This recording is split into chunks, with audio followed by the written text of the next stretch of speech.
ओ, आवाज आ रही भाई? हाय हाय, राधे राधे। शाम मिला दे। मेरी आवाज आ रही लल्ला? मचाएंगे हल्ला, हर एक गली मोहल्ला। हम्म। मेरे आईटीएन, मेरे सीईओ, मेरे करोड़पति, क्या आपको मेरी आवाज आ रही है? Am I audible? Am I visible? चलिए दोस्तों, आ रही है आवाज। बताइए, पिछली क्लास में कहाँ तक हो गया था?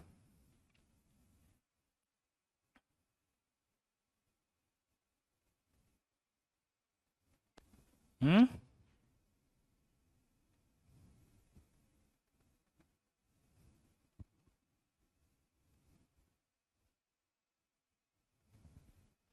अरे पिछली क्लास में कहाँ तक हो गया था? कोवेलेंट रेडियाई चल रहा था। कोवेलेंट रेडियाई खत्म हो गया था क्या? कोवेलेंट रेडियाई के बाद अब आता है एक, जब किसी एटम के बीच में ऐसे सिंगल बॉन्ड हो, अगर इसके बीच में डबल बॉन्ड हो और इसके बीच में ये ट्रिपल बॉन्ड हो। इसको जब अकेला बॉन्ड होता है तो उसे कहते हैं सिंगल बॉन्ड। ऐसे करके दो बॉन्ड होते हैं तो कहलाता है डबल बॉन्ड। ऐसे करके बॉन्ड होते हैं उसे कहलाते हैं ट्रिपल बॉन्ड।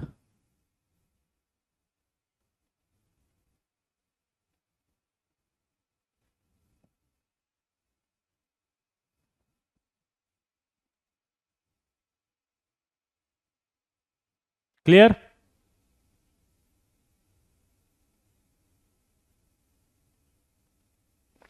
अब इसको क्या कहा जाता है? Single bonded covalent radii. इसको कहा जाता है डबल बॉन्डेड कोवेलेंट रेडियाई। इसको कहा जाता है ट्रिपल बॉन्डेड कोवेलेंट रेडियाई। क्या कहा जाता है? नोट्स बनाने बेटा, अभी ऋषभ नोट्स बनाओ। तो इनको कहा जाएगा सिंगल बॉन्डेड, इसको बीच वाली में डबल बॉन्डेड और ट्रिपल बॉन्डेड। ठीक है? अब दिमाग की बत्ती जलाओ। दिमाग की बत्ती यह है कि जब इस तरह से बॉन्ड बनता है ना, तो एक बात हमेशा आपको सीखनी है। बॉन्ड अगर बनेगा तो अट्रैक्शन होगा। बॉन्ड बनेगा तो अट्रैक्शन होता है। ये कॉन्सेप्ट हम केमिकल बॉन्डिंग में समझाएंगे। क्या समझेंगे? कि जब भी बॉन्ड बनता है तो अट्रैक्शन होगा। अगर एक बॉन्ड बना है तो अट्रैक्शन मान लीजिए एक्स, तो दो बॉन्ड बनेंगे तो अट्रैक्शन एक्स से ज़्यादा, तीन बॉन्ड बनेंगे तो अट्रैक्शन और ज़्यादा। तो मुझे ये बताओ, इनमें से सबसे ज़्यादा अट्रैक्शन किस में होगा? कार्बन कार्बन एटम में। जल्दी बोलो। कार्बन कार्बन एटम में अट्रैक्शन सबसे ज़्यादा किस में होगा? बोलो। Single bonded covalent radii. एक एग्जांपल के तौर पे लिख देता हूँ ताकि आपको बाकी सब याद हो जाए ना।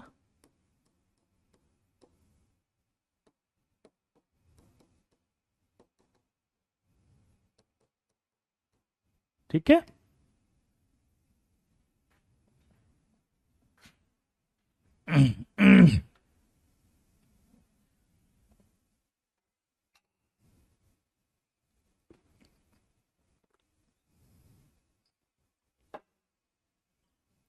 सबसे ज्यादा अट्रैक्शन इसमें होगा, तो सबसे कम रेडियाई किस में होगी? इसी में होगी।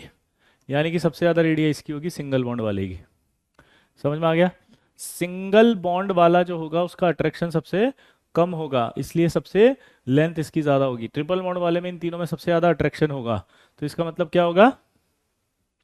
अट्रैक्शन जब से ज्यादा होगा तो लेंथ सबसे कम होगी। तो सबसे कम लेंथ इसकी आएगी ट्रिपल बॉन्ड वाले की। समझ गए? तो क्या बोल सकते हैं अपन इसको? कि अगर नंबर ऑफ बॉन्ड बढ़ते हैं, number of bonds between two atoms बढ़ेंगे तो अट्रैक्शन बढ़ेगा, और रेडियाई जो होगी या बॉन्ड लेंथ जो होगी वो घटेगी। ये समझ में आया कॉन्सेप्ट? ये कॉन्सेप्ट समझ में आया? यस बोल दो जिसको समझ में आ गया, ट्रू बोलना लल्ला। जिसको समझ में आ गया ट्रू बोलना मेरे लल्ला।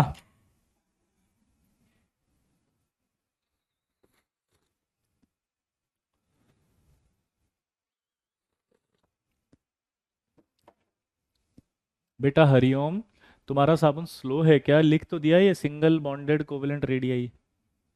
हरिओम पूछ रहा है कि ये एस बी सी आर का क्या मतलब है। हाँ, वो बॉन्ड लेंथ लिखा है, बी एल का मतलब बॉन्ड लेंथ। अब इसमें एक खास बात होती है, नोट। ठीक है, नोट क्या है, we can not applicable,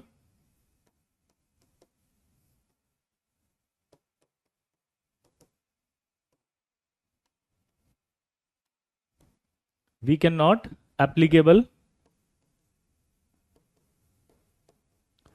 this concept when atoms are different.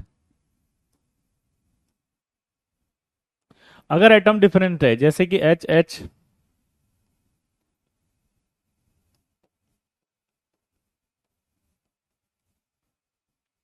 और डबल बॉन्ड, जैसे यहां देखोगे तो एच एच है और ये ऑक्सीजन है, ये सिंगल बॉन्ड है, ये डबल बॉन्ड है।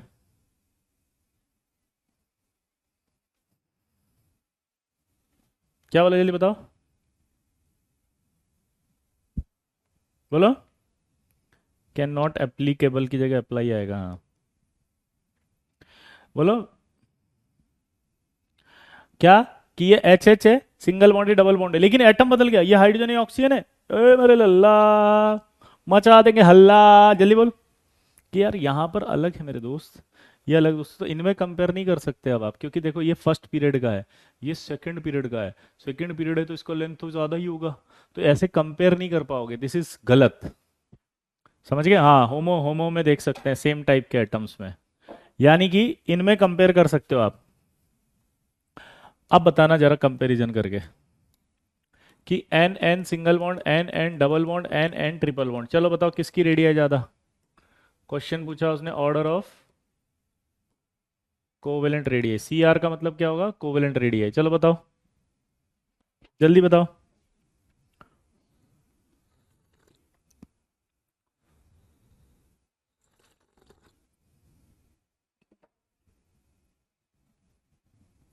ऑब्वियस सी बात है, सिंगल बॉन्ड की ज़्यादा हो जाएगी।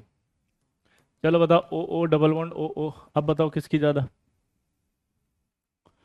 जल्दी बता मेरे लल्ला, मचाएंगे हल्ला, ओ मेरे लल्ला, बता दे जल्दी, ओ मेरे सीईओ, मेरे आईटीएन, मेरे करोड़पति, जल्दी बता भाई, ओ मेरे आईटीएन, मेरे करोड़पति, मेरे सीईओ, जल्दी बता।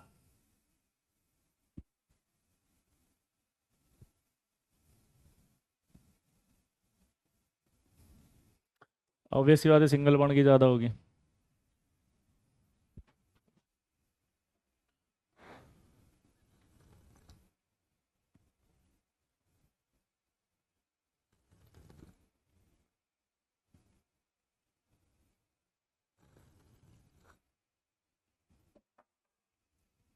क्लियर, ऐसे सवाल कर सकते हैं आप।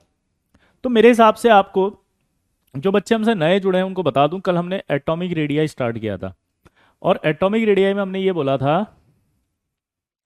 कि यार एटॉमिक रेडियाई हम होती है न्यूक्लियस से आउटर शेल की डिस्टेंस, जो न्यूक्लियस है उससे आउटर शेल की डिस्टेंस, और हमने कहा था कि हम इसे मीजर नहीं कर सकते,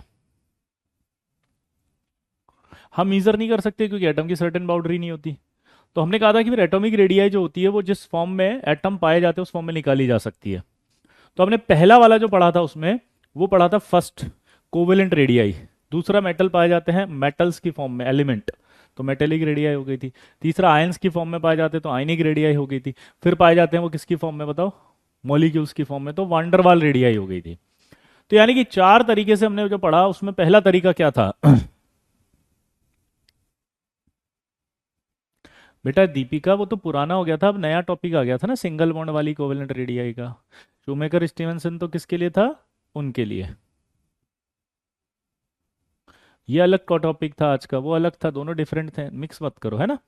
तो हमने कहा यार कि जो एटॉमिक रेडियाई होगी वो चार तरह की हुई, तो उसने कोवेलेंट रेडियाई पहले पढ़ी, तो कोवेलेंट रेडियाई जब पढ़ी तो उसमें क्या आया कि कोवेलेंट मॉलिक्यूल तो दो सेम एटम से मिलके भी बने होते हैं, सेम एटम से बनेंगे तो क्या होगा, बोलो, सेम एटम होंगे तो क्या होगा, हाँ, सेम एटम अगर होंगे तो क्या होगा, वो होमोन्यूक्लियर डायटोमिक मॉलिक्यूल की कहलाएगी, और अगर डिफरेंट एटम होंगे तो क्या होगा,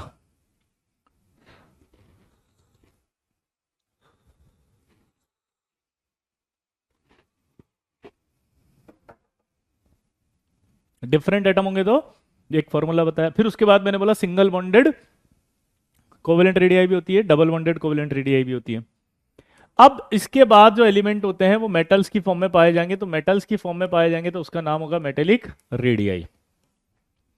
अब मेटेलिक रेडिया कैसे निकाली जाती है कि एक मेटेलिक क्रिस्टल होता है ये, और इस मेटेलिक क्रिस्टल के अंदर ये आपके एलिमेंट्स इस तरह से अरेंज होते हैं। ये आपका डॉट डॉट से दूरी को मिला दें अगर अपन, तो यहां पर आपके दोनों मिल गई है। दोनों मिलने के बाद इस दूरी का आधा कर दो,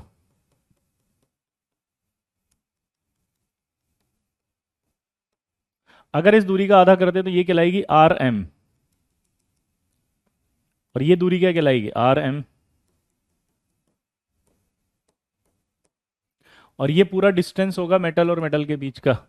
तो मैथमेटिकली अगर हम बात करें तो डी एम एम बराबर क्या हो जाएगा, आर एम एम, और डी एम एम बराबर क्या हो जाएगा, 2 RM, और आर एम बराबर क्या हो जाएगा, डी एम एम बाई 2। तो इसका मतलब क्या निकला, आर एम बराबर है डी एम एम बाई 2, यानी कि आधा कर दो उसका डी का।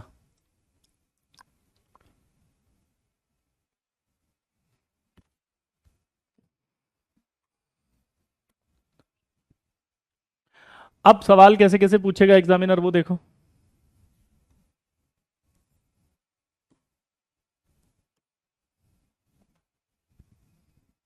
क्या है कि अगर मान लीजिए D C U is 129 picometre या 169 picometre, then R C U is निकालो। आर सी यू निकाल के बतानी, मेटेलिक रेडिया निकाली बतानी। हाँ, एटम्स के बीच में कुछ भी गैप हो सकता है ना, माइक्रोस्कोपिक गैप बहुत बहुत माइन्यूट हो सकते हैं, है ना बेटा, बट वो नेग्लिजिबल होते हैं, ठीक है। हाँ ठीक है Ayush, you are so intelligent, wow यार, good to see you. Hi Prathamesh, इसके बाद पढ़ेंगे मेटेलिक के बाद आयनिक, है ना, मेटेलिक के बाद पढ़ेंगे, बहुत सीधा है ये, छोटा सा था इसलिए। तो 84.5 आ जाएगा आंसर, कि 169/2 करेंगे तो 84.5 आ जाएगा, ठीक है, पिकोमीटर में पीएम। तो आप देख सकते हैं कि 84.5 पीएम आ गया। हाँ, होमो की तरह है। अब मुझे बताओ कि एटॉमिक रेडियाई में जब मेटेलिक रेडियाई की बात करें और कोवेलेंट रेडियाई की बात करें तो ऑर्डर किसका ज्यादा होगा, मतलब कौन सी ज्यादा होगी, मेटेलिक रेडियाई ज्यादा होगी कोवेलेंट रेडियाई से, या कोवेलेंट रेडियाई होगी मेटेलिक रेडियाई से, जल्दी बताओ, तुरंत बोलो तुरंत बोलो। गुरलीन कोई बात नहीं बेटा, सेकंड था इसलिए मैंने, छोटा था इसलिए जल्दी ले लिया। अब उसके बाद हम आयनिक पढ़ेंगे, है ना। पीएम का मतलब होता है उत्कर्ष, पिकोमीटर, पिकोमीटर। पीएम का मतलब है पिकोमीटर, पीएम का मतलब है पिकोमीटर। तो आंसर आएगा मेटेलिक रेडियाई ज्यादा होगी, बताओ क्यों। देखो, जब आपने कोवेलेंट रेडियाई कल पढ़ी थी तो ऐसे पढ़ी थी,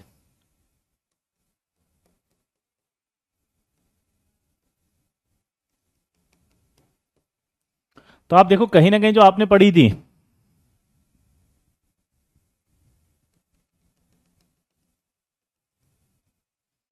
वो यहां से यहां तक बनी थी, जबकि मेटेलिक रेडियाई देख रहे हो आप तो वो पूरी यहां तक आके बन रही है, देखो। तो इसका मतलब कोवेलेंट रेडियाई और मेटेलिक रेडियाई में मेटेलिक रेडियाई बड़ी होगी ना, ऑब्वियस सी बात है। हाँ, क्लियर। क्रिश, आपने अगर नया ज्वाइन किया है तो आप इससे पिछले वाला लेक्चर देख लो, this is a new topic, अभी स्टार्ट हुआ है और आज दूसरा लेक्चर है, तो you can easily you know cope up. और आप आज का लेक्चर जरूर अटेंड करो ताकि पिछले वाले से कनेक्ट हो जाए खटाक से, क्योंकि अभी सबसे इंपॉर्टेंट टॉपिक चालू हुआ है, इसका नाम है पीरियोडिक प्रॉपर्टीज, है ना बेटा। हाँ, आगे बढ़े। तो यहां पर आप समझ सकते हैं कि ये सिचुएशन आ रही है। अब एक नोट होता है इसमें, पता है क्या, कि जब हम कोवेलेंट रेडियाई कंसिडर करते हैं ना, तो ये गैप को हम नेग्लेजिबल मान लेते हैं, मतलब कोवेलेंट रेडियाई का जो ऑर्डर आएगा वही आपके एटॉमिक रेडियाई का ऑर्डर होगा, इस गैप को हम नेग्लेजिबल मान के आंसर देते हैं। क्या मतलब समझाया मैंने, बताओ। कि जब भी ऐसा होगा तो ये आपको क्या करना है, कोवेलेंट रेडियाई जो है मीजर करते समय, बोलो,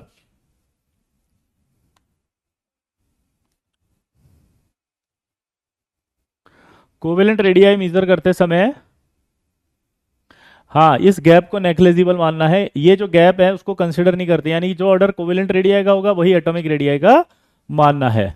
क्लियर? अब आएगा मेटेलिक के बाद ionic radii. O my god,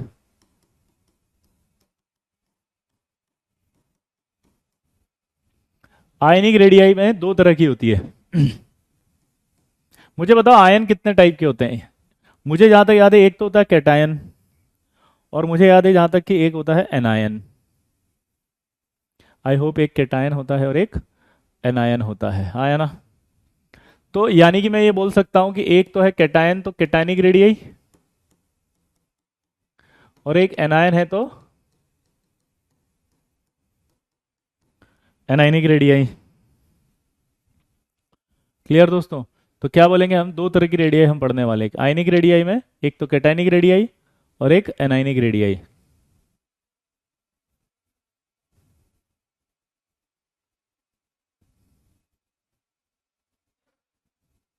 हाय अशफाक, अशफाक क्या लिख रहा है पता है? आप हंसते क्यों नहीं?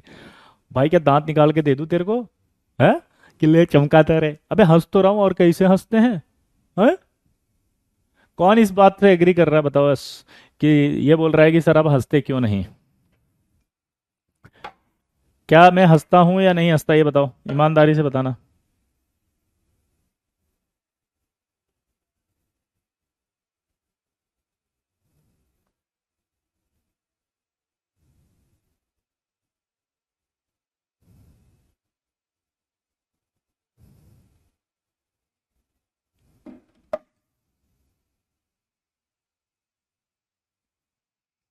नो सर, आप नहीं हंसते, हे आर्यन झूठे। सर आप हंसते हो, हंसते हैं। You are funniest teacher. अरे वाह, आपका हर लेक्चर बहुत अच्छा है, समझ में आता है, और आप हंसने लगे तो हम डर जाएंगे सर। अरे ये क्या बात कही प्रशांत? श्रेयांश कह रहा है आप नॉर्मली ठीक हो, आपको देखकर हर दिन अच्छा जाता है, आप कितनी हंसते हुए, बहुत ज़्यादा हंसते हैं। I agree with him. है, बहुत मजाकिया हो। नहीं सर आप हंसते हैं, आप स्टैंड अप कॉमेडियन हो। ओह हो, क्या बच्चा मचा दिया हल्ला। न्यू ज्वाइनिंग, अरे बताया ना क्रेश, आप बहुत जॉली टीचर हो, आप मेरा वॉलपेपर लगा लो, हंसी आ जाएगी। अरे वाह गजब। अमेजिंग यार, rare time. Oh my God, आप हंसते हुए अच्छे लगते हो। नहीं सर आप हंसते भी, क्या बोल रहे हैं, वेरी हैं आप हंसते भी। अरे अशफाक नाम है। सर आप राइट हैंड में टैटू है क्या? हाँ। अब इस पे मीम मत बना देना कि जब विजय सर ने दिखाया टैटू, पता लगा यूट्यूब शॉर्ट्स चल रहे हैं खतरनाक। ये रहा, चलो अब इधर देखो। हम्म। ओहो, क्या नाम दिया है इसने मुझे, बोला कि लाफिंग गुड्डा। वाह।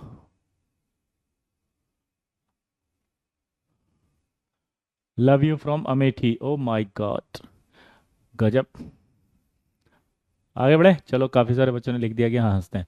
तो हमारे पास दो तरह की रेडियाई होगी, एक होगा केटाइनिक रेडियाई, एक होगा एनाइनिक रेडियाई। बेटा हंसना हमेशा यार याद रखना, क्योंकि एक गाना आपने सुना होगा, हंसते गाते यहाँ से गुजर, दुनिया की तू परवाह न कर, पीछे रह जाएगा ये जमाना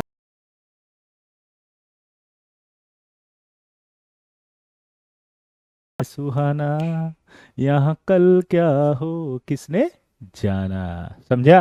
तो हंसते रहा करो, मस्त रहा करो, स्वस्थ रहा करो, व्यस्त रहा करो, इसलिए पढ़ते रहा करो। तो पहला आएगा कैटाइनिक रेडियल अल्लाह।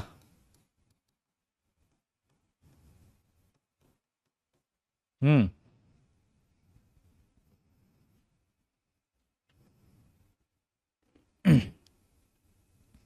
अब मुझे बताओ कि कैटायन क्या होता है? ये ए है, ए प्लस है, ए टू प्लस है, ए थ्री प्लस है।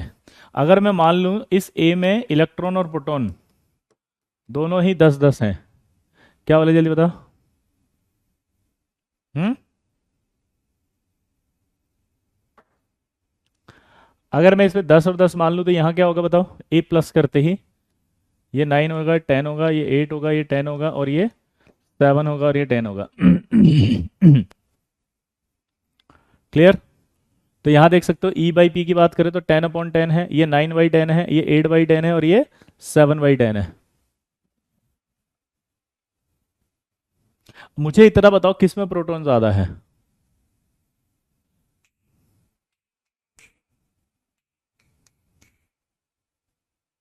किस में प्रोटॉन ज़्यादा है? जहाँ देखोगे आप प्रोटॉन यहाँ पर ज़्यादा है इसके रेस्पेक्ट में, इलेक्ट्रॉन के रेस्पेक्ट में। तो अगर इलेक्ट्रॉन के रेस्पेक्ट में प्रोटॉन ज़्यादा है तो प्रोटॉन ज़्यादा अट्रैक्ट करेंगे ना इलेक्ट्रॉन्स को? नहीं नहीं, प्रोटॉन सब में तो है, रेस्पेक्टिवली बात करो। यहाँ सब में 10 हैं, लेकिन ये 10 इलेक्ट्रॉन को खींचेंगे, ये 10 9 को खींचेंगे, ये 10 8 इलेक्ट्रॉन को खींचेंगे, और ये 10 7 इलेक्ट्रॉन को खींचेंगे। तो कौन से प्रोटॉन ज़्यादा खींचेंगे इलेक्ट्रॉन्स को, बताओ? कौन से ज़्यादा खींचेंगे, बताओ?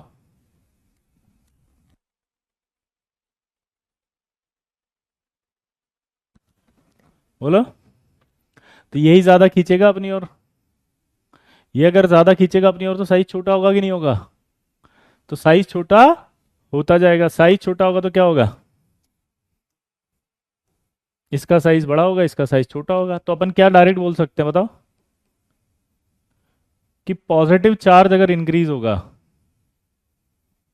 बोलो, पॉजिटिव चार्ज अगर इंक्रीज होगा तो जो साइज है वो घटेगा। सिंपल फंडा हो गया कि नहीं हो गया? कैटायनिक रेडियस जब निकालते हैं तो पॉजिटिव चार्ज अगर बढ़ेगा तो साइज छोटा हो जाएगा। सिंपल फंडा हो गया। अब आपसे इसमें क्वेश्चंस पूछेगा, ऑर्डर ऑफ साइज।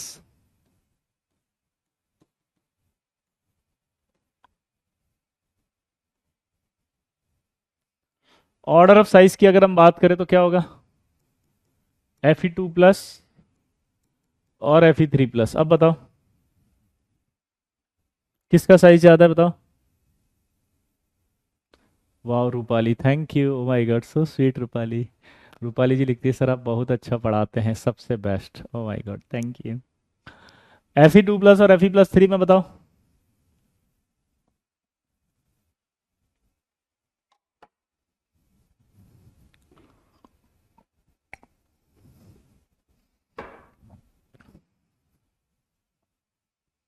ऑब्वियसली बात है कि Fe2+ का ज्यादा होगा।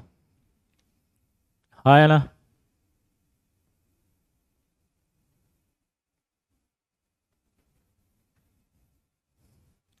अगर मैं यहाँ पर Al+1, Al+2, Al+3 ये ले लूँ तो कौन ज़्यादा होगा, बताओ? और एल्यूमिनियम भी ले लो यहाँ, तो ऑब्वियस सी बात है कि यही ज़्यादा होगा। तो इस तरह की छोटे छोटे सवाल कर लोगे ना, आई होप कर लोगे आप। ऐसे छोटे छोटे सवाल आएंगे और आई होप आप कर लेंगे ऐसे सवाल। हाँ या ना?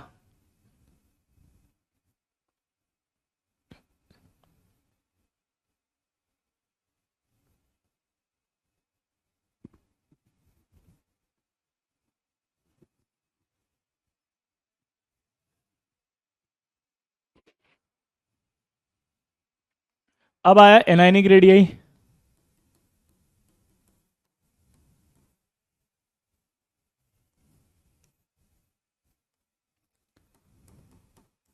एनायनिक रेडियाई जैसे एक्स है, X-, X2- और X3- है।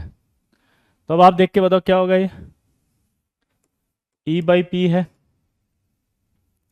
हाँ या ना? मैग्नीट्यूड निकालना नहीं सीखेंगे, नहीं भाविक, मैग्नीट्यूड थोड़ी आता है, सिर्फ साइज निकालनी। चलो बताओ, सोचो क्या होगा E/P में। बताओ ये क्या होगा? मान लीजिए 10 प्रोटॉन और 10 इलेक्ट्रॉन्स हैं। यहाँ पर अगर हम बात करें तो क्या आएगा? 11/10, 12/10, 13/10। अब दिमाग की बत्ती जलानी है आपको। इसमें प्रोटॉन 10 हैं, बोलो। इसमें प्रोटॉन 10, 10 यहाँ पर इलेक्ट्रॉन थे, 10 प्रोटॉन 10 को खींचेंगे तो कोई दिक्कत नहीं। ये 10 11 को खींचेंगे तो कम खींच पाएंगे, क्योंकि इलेक्ट्रॉन ज़्यादा है, नेगेटिव ज़्यादा है। ये 12 को खींचेंगे तो कम खींच पाएंगे, 13 को खींचेंगे तो कम खींच पाएंगे। हाँ या ना? तो कम खींच पाएंगे तो साइज बढ़ेगा नहीं बढ़ेगा? तो इसका मतलब सबसे ज़्यादा ये होगा। तो कॉन्सेप्ट क्या आ गया यहाँ पर, नोट बताओ कि अगर नेगेटिव चार्ज बढ़ेगा तो नेगेटिव चार्ज अगर बढ़ेगा तो साइज बढ़ेगा, हाँ या ना। तो नेगेटिव चार्ज अगर बढ़ा तो साइज बढ़ेगा, हाँ या ना। पक्का। अब सवाल बताओ, ऑर्डर ऑफ रेडियाई।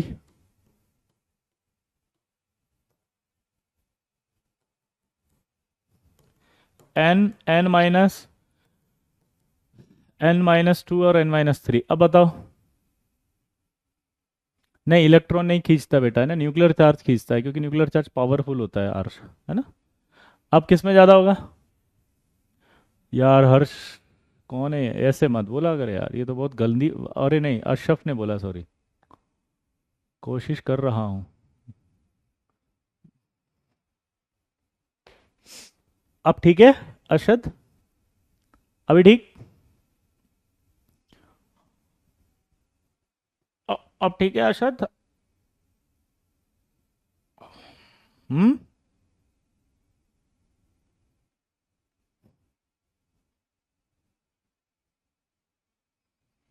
हाँ, अब बताओ आंसर। हाँ हाँ, ले सकते हो निशांत, यस। डेफिनेटली आप ले सकते हो, अच्छी बात है। ये वाला सबसे ज़्यादा होगा। O minus, O2-। अब बताओ किसका ज़्यादा होगा?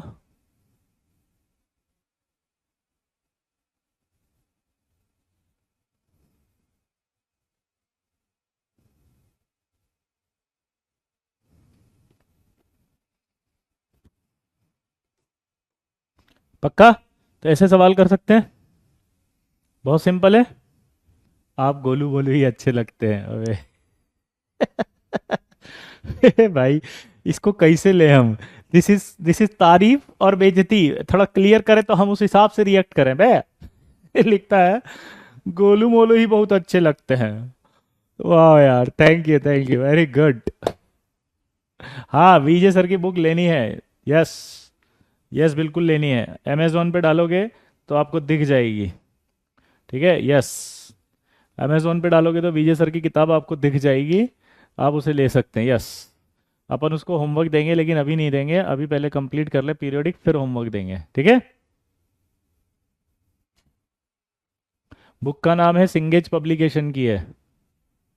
बुक कौन सी है बताओ?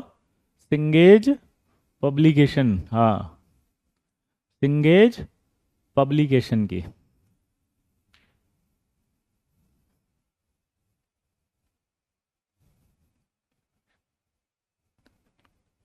आगे बढ़े।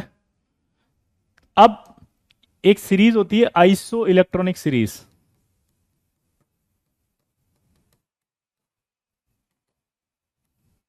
आइसो इलेक्ट्रॉनिक सीरीज होती है N-3, O-2, F-Na+,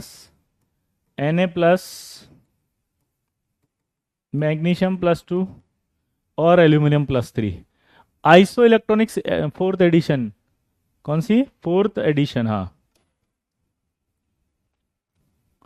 अब मेरा सवाल यह है कि आइसो इलेक्ट्रॉनिक, ए भैया ओ, जब आप लो अमेजोन या फ्लिपकार्ट से, तो उस पर ना वो जरूर देना, क्या बोलते हैं उसको, रेटिंग।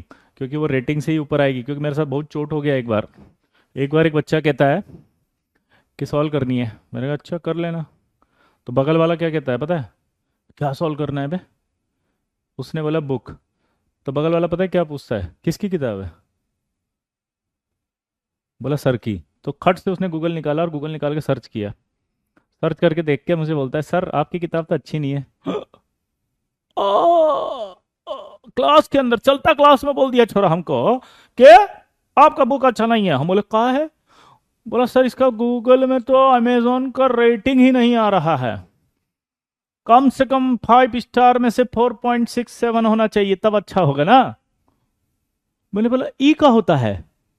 बोला आपको नहीं मालूम? मैंने कहा नहीं। बोला सर रेटिंग होता है तभी अच्छा किताब होता है, तो रेटिंग होता है वरना नहीं होता। ले, मैं कहा, ये कौन सा भाई है? ये कौन सा लॉजिक है?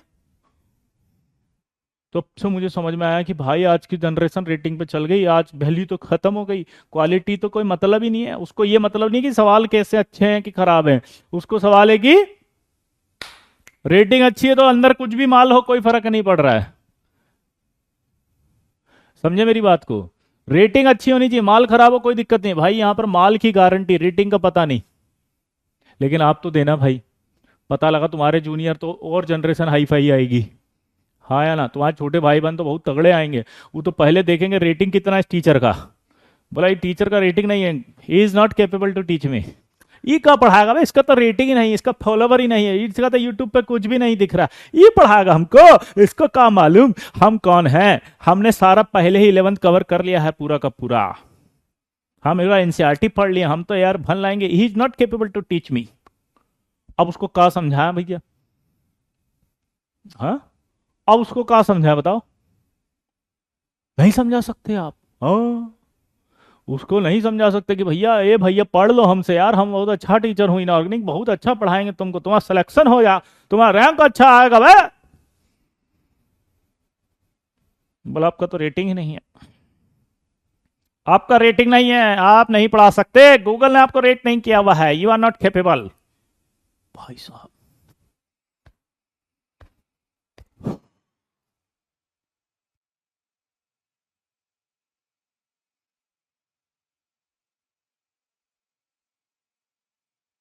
यही रह गया था सुनने में।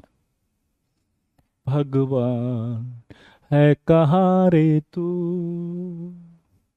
ऐ खुदा है कहाँ रे तू, है सुना ये पूरी धरती तू चलाता है, मेरी भी सुन ले अर्ज, ये गूगल तुझे बुलाता है। भगवान है कहाँ रे तू।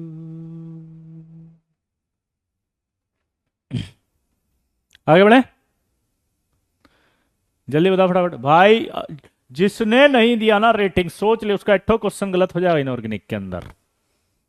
क्या बोले जल्दी बताओ? जिसका, फटाफट से बोलो, जिसका, जल्दी बोलो। नहीं दिए ना अगर तुमने, तो सोच लीजिए तुम्हारा जो है क्वेश्चन गलत हो जाएगा, इसलिए अब भर जाना चाहिए एकदम से, तबाह के बढ़िया बढ़िया फीडबैक से भर दो उसको एकदम मस्त वाला, बिंदास लगना चाहिए, साला किताब है किसी का, तुम्हारे सर का किताब लगना चाहिए एकदम, फट जाए। अमेजन को कमेंट बॉक्स अपना बंद करना पड़ेगा, बाढ़ कहां से आ गया इतना है। होना चाहिए कि नहीं होना चाहिए? बताइए, तुम्हारा सर है बे, तुम्हारा सर का मतलब फट जाए गूगल का कमेंट बॉक्स, अमेजॉन एकदम रोने लग जाए, बोला ये रुक जाओ, बाढ़ कहां से आ गया भाई अचानक से। इतना होना चाहिए उसके अंदर। यस, बिल्कुल श्रेयांश, आज देखूंगा मैं जाके अभी उसमें लिखना फ्रॉम अपनी कक्षा, खट से देखेंगे हम कितना बच्चा कमेंट किए हैं उसमें, देखते हैं आज कितना प्यार करते हैं आप अपने सर को। आज हो जाए परीक्षा, अग्नि परीक्षा है भाई ये, ठीक है। चलिए अब आगे बढ़ते हैं। यहां पर अगर हम बात करते हैं आइसो इलेक्ट्रॉनिक सीरीज, तो आइसो इलेक्ट्रॉनिक सीरीज का मतलब समझते हो? आइसो इलेक्ट्रॉनिक सीरीज का मतलब होता है जिसमें नंबर ऑफ इलेक्ट्रॉन सेम हो। बोलो, आइसो इलेक्ट्रॉनिक का मतलब क्या होता है बताओ? जिसमें नंबर ऑफ इलेक्ट्रॉन्स सेम हो, सब में सेम है। आप ध्यान से देखो, अगर ई बाई पी की बात करूं तो यहां पर ई तो हो गए 10, क्योंकि 7 इलेक्ट्रॉन थे, 3 इसमें और ऐड हो गए, और प्रोटॉन इसमें कितने हैं? 7। यहां पर ऑक्सीजन में 8 थे, 2 ऐड हो गए, यहां पर 9 थे, 1 ऐड हो गया, ये आपका कितना हो गया? 9। यहां पर 11 थे, 1 गया, इलेक्ट्रॉन 10 हो गए, लेकिन एटॉमिक नंबर था 11, तो प्रोटॉन 11 है। यहाँ 2 थे, गए 12 में से 2 तो 10 बचे, और ये 12 हो गया, यहाँ पर कितना हुआ? 10, और यहाँ कितना हो गया? 13 हो गया। तो ये सब आइसो इलेक्ट्रॉनिक स्पीशीज है, इसमें सब में इलेक्ट्रॉन तो सेम है। लेकिन बेटा यहाँ प्रोटॉन तो देखो आप ध्यान से, किस में सबसे कम प्रोटॉन है? इसमें। अगर इसमें सबसे कम प्रोटॉन है तो आप समझ सकते हो कि अगर इसमें सबसे कम प्रोटॉन है तो कम खींचेगा, कम खींचेगा, कम अट्रैक्शन होगा, कम अट्रैक्शन होगा तो साइज क्या होगा? बढ़ेगा। साइज बढ़ेगा। तो यानी कि आइसो इलेक्ट्रॉनिक अगर सीरीज हो तो आप सिंपल बोल सकते हो नेगेटिव चार्ज अगर ज़्यादा होगा तो साइज ज़्यादा होगा। दोबारा से बोलो, आइसो इलेक्ट्रॉनिक स्पीशीज अगर है तो उसमें साइज ज़्यादा होगा।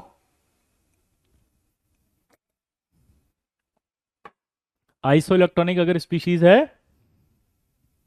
तो ज़्यादा होगा। सर बुक की पिक बता दीजिए। सर मेरा दोस्त पीडब्ल्यू छोड़कर अपनी कक्षा में आ गया है। अबे अशफ, तू ही था जिसने बोला था कि सर ये पेट कम करो, यहीं से मजाक हुआ था इतना शुरू। वाह असफ, असफ ही नाम है ना तेरा। Thank you, oh my god, hi Priya, how are you, वाह good to see you. Sir book की पिक बता दीजिए। बुक की पिक बताने की जरूरत है क्या? सिंगेज पब्लिकेशन की है, problems and solutions in inorganic chemistry. बाद में देंगे ना ये। पिक बताऊं? अमेजोन डालना पड़ेगा उसमें है। सिंगेज पब्लिकेशन बुक, देख लेते हैं कहाँ से होती है। यहाँ से। इसका होमवर्क करना है भाई अपन को, है ना? अरे खुल जा भाई।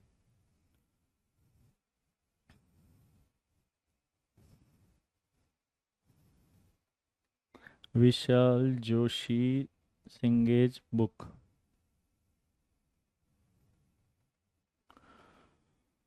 खुल जा भाई खुल जा, कहाँ गया बे?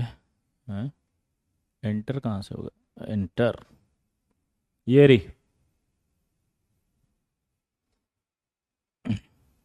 दिख गई? बड़ी क्यों नहीं हो रही? क्लियर दोस्त? अभी ठीक है?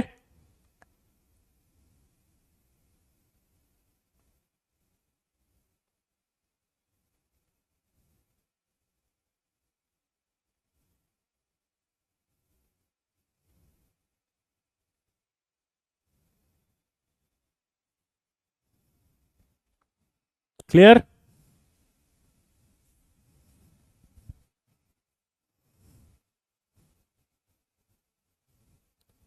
कहाँ से आऊँगा वापस? अबे गुम गया मैं तो। हैं? अरे मैं गुम गया। अरे मैं गुम गया भाई, गुम, अरे आ गया आ गया आ गया आ गया, अब कहाँ जाऊँ? फंस गया। नोट में, अच्छा हाँ, आ गया। ये आ गया।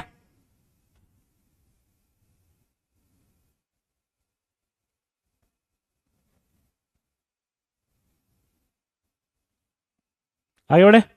तो आइसो इलेक्ट्रॉनिक स्पीशीज की बात हो गई थी। अब एक सवाल दे रहा हूँ जो जेई में आया हुआ सवाल है, ध्यान से देख के बताना भाई। Lithium plus magnesium plus two, K plus R B plus.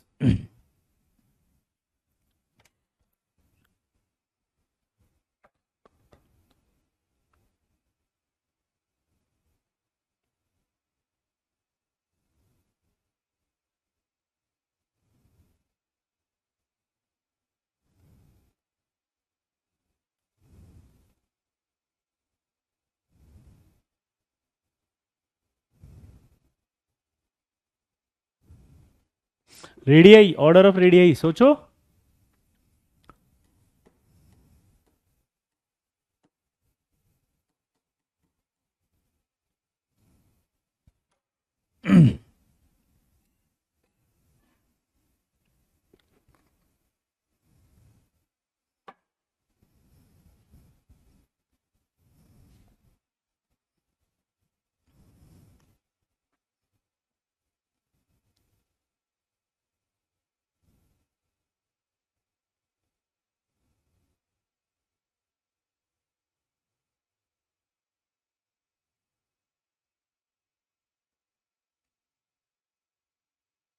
नहीं नहीं, मैक्सिमम नहीं है, ऑर्डर बताना है। ऑर्डर बताओ, ऑर्डर बेटा, मैक्सिमम और लोअर मिनिमम थोड़ी बताना है, ऑर्डर। देखो मैं आपकी हेल्प कर देता हूँ। आपकी हेल्प ये है कि मैं अगर इसमें बात करूँ तो सबसे ज़्यादा, तो मैंने यहाँ तक तो मेरे को कोई डाउट ही नहीं आएगा, शायद आर बी प्लस सबसे ज़्यादा होगा और के प्लस सबसे ज़्यादा होगा। इन दोनों में कन्फ्यूजन है, तो मैं आंसर बता देता हूँ। ये आपका एम जी प्लस टू होता है, ये आपका एल आई प्लस। इसकी 0.72 है और इसकी 0.76 है। ये रेडियाई में डिफरेंस है।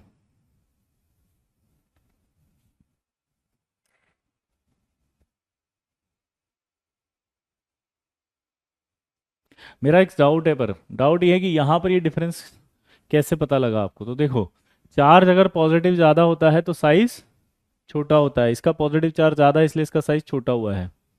दोबारा से बोलो, क्या बोला मैंने? इसका पॉजिटिव चार्ज ज़्यादा है इसलिए साइज छोटा हो गया। बोलो जल्दी, हाँ या ना? पॉजिटिव चार्ज ज़्यादा है इसलिए साइज छोटा हुआ। लेकिन अगर सपोज अब सवाल ऐसे आए, जैसे ये लिथियम था, यहाँ तो मैग्नीशियम +2 था बेरिलियम के साथ। अगर मान लो जो कैल्शियम +2 होता और फिर लिथियम प्लस होता तो क्या होता? तो इसका लॉजिक समझना। ये सेकंड पीरियड है, ये थर्ड पीरियड है, तो चार्ज ज़्यादा, साइज छोटा। पॉजिटिव चार्ज अगर ज़्यादा तो साइज छोटा।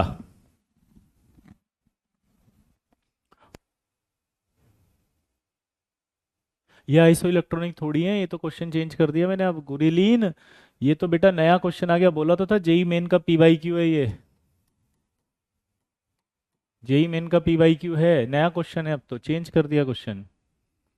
तो मैं यहाँ सवाल कह रहा था कि ये लिथियम सेकंड पीरियड है, ये थर्ड पीरियड है, तो पॉजिटिव चार्ज अगर ज्यादा होता है तो साइज छोटा होता है। ये फैक्टर सिर्फ कहाँ तक लगेगा? सेकंड के बाद थर्ड तक। लेकिन अगर आप फोर्थ पर आ गए तो फिर शेल से देखते हैं, क्योंकि शेल भी तो बड़ा होता है। सूरज फोर्थ एडिशन लेना है बेटा, है ना? Suraj fourth edition, fourth addition.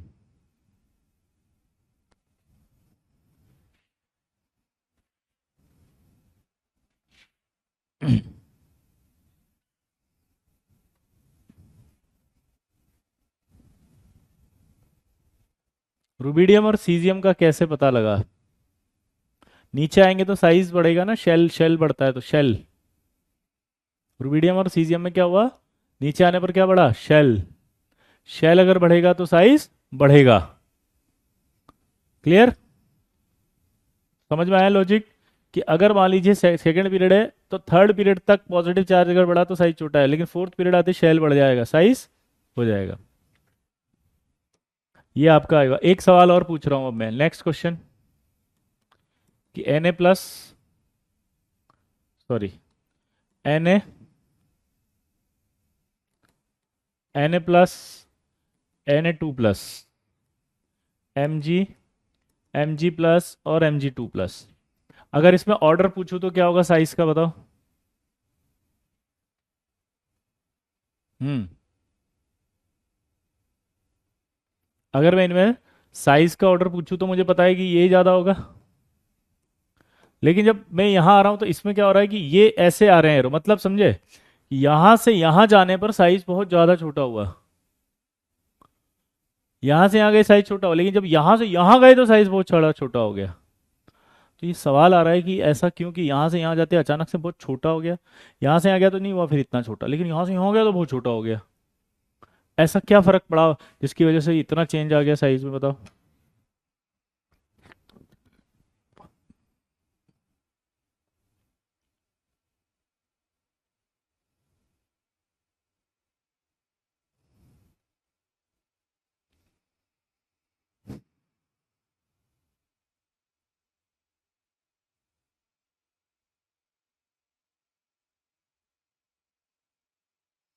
तो मजेदार बात देखो, वेरी गुड, कुछ बच्चों ने बिल्कुल सही लिखा है, अमेजिंग यार, गजब बैच है भाई ये तो।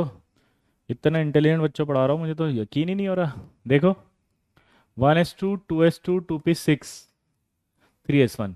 अब जैसे आपने Na+ बनाया तो यहाँ 1s2 2s2 2p6 आ गया, तो शेल गायब हो गया यहाँ से। यहाँ से जब यहाँ पहुंचे तो पूरा का पूरा ही शेल गायब हो गया। दोबारा बोलो। हम जब यहाँ से यहाँ पर गए, शेल गायब हो गया और प्लस पॉजिटिव चार्ज आया, तो सोचो यहाँ से यहाँ अगर हम गए तो शेल का शेल गायब हो गया, तो पॉजिटिव चार्ज क्या हो गया? शेल का शेल गायब हो गया तो पॉजिटिव चार्ज क्या हो बढ़ गया, और शेल का शेल गायब हो गया, तो दोनों केस मिलेंगे तो साइज बहुत छोटा होगा ना। लेकिन जब यहाँ आए तो वापस शेल तो सेम ही है सेकंड। इधर आओ, magnesium 1s2 2s2 2p6 3s2 3p। Sorry 3s2 तक आएगा। लेकिन जब आप मैग्नीशियम के पास जाते हो तो क्या आता है, ये 1s2 है, 2s2 है और 2p6 है। और यहाँ जाते हो तो 1s2 है, 2s2 है, 2p5 है। तो आप देखो इन दोनों की सिचुएशन को समझे तो क्या होगा। यहां से जब यहाँ गया तो साइज में कोई चेंज, अरे यार 3s1 आएगा ना।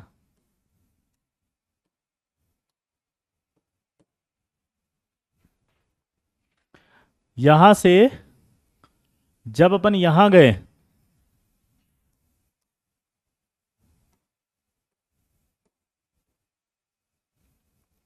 यहां से जब यहां गए तो साइज क्या हुआ,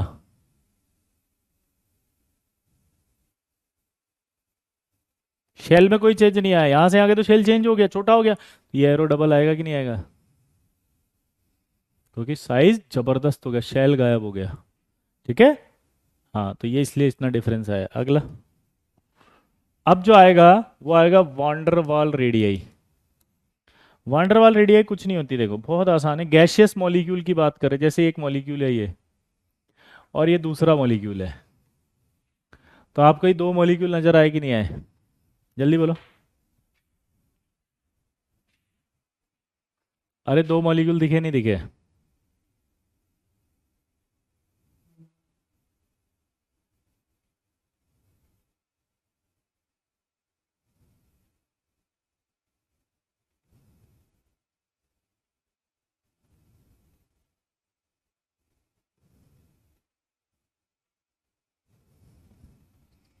इन दो मॉलिक्यूल के अंदर जो ये एटम है सबसे पास है दोनों, ये वाले जो दो एटम है ये सबसे पास हैं। तो जो सबसे पास वाले एटम होते हैं उनकी डिस्टेंस का आधा कर देते हैं तो वांडर वाल रेडियाई आ जाती है। इसका फुल फॉर्म होता है वांडर वाल रेडियाई। क्लियर। तो वांडर वाल रेडियाई सबसे बड़ी होती है, जल्दी बोलो। वांडर वाल जो रेडियाई है वो सबसे बड़ी होती है। वाह, स्तुति बोल रही है कि sir brother crack UPSC, O my God, best of luck, बधाई हो।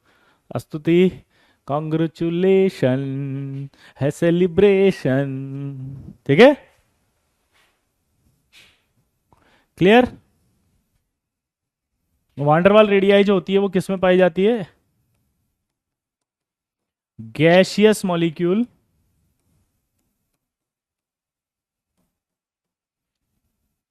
वांडरवाल रेडियाई जो होती है वो किस में पाई जाती है, गैशियस मॉलिक्यूल एंड नोबल गैसों में। Gaseous molecule and noble gas में।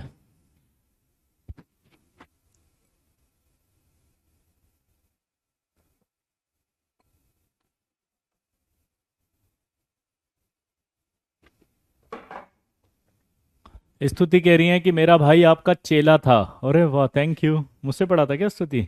मेरी तरफ से बधाई देना उसको कि सर ने बहुत बहुत याद किया है। Thank you. ठीक है, and best of luck for your future and where. बहुत अच्छा देश की सेवा करें वो यूपीएससी में क्लियर करके।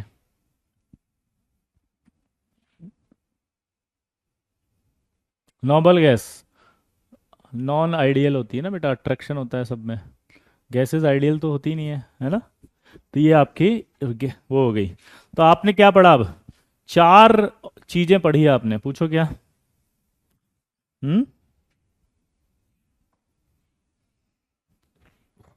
चार चीजें पढ़ी, बोलो क्या। पहला कोवेलेंट रेडियाई, फिर वांडरवाल रेडियाई, फिर आपके आयनिक रेडियाई, फिर चौथी है वांडर सॉरी मेटेलिक रेडियाई। अब आएंगे ट्रेंड्स, आखिर उनके ट्रेंड्स क्या क्या हैं। ट्रेंड्स में दो तरह से ट्रेंड्स होते हैं हमेशा। एक आपका ट्रेंड्स पढ़ेंगे along the period,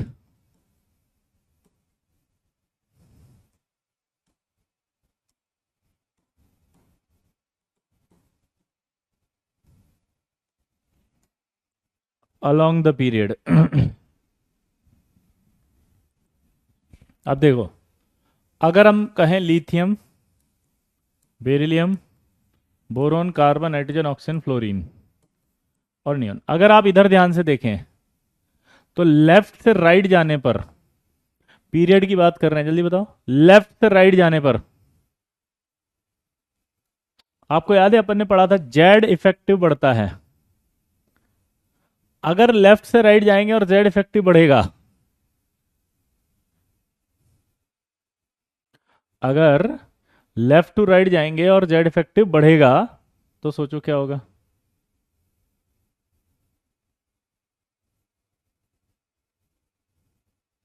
Z effective बढ़ते अट्रैक्शन बढ़ता है, और अट्रैक्शन बढ़ता है तो साइज छोटा होता है। यानी कि जब साइज की बात होगी तो इनका साइज ऐसे आएगा।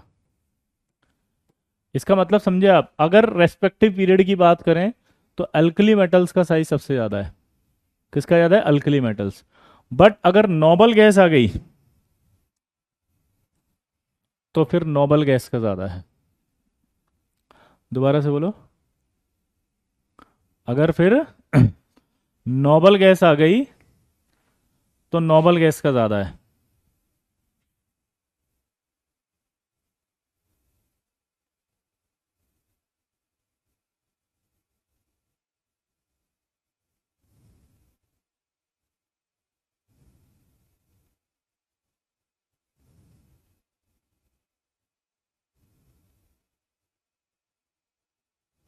क्लियर?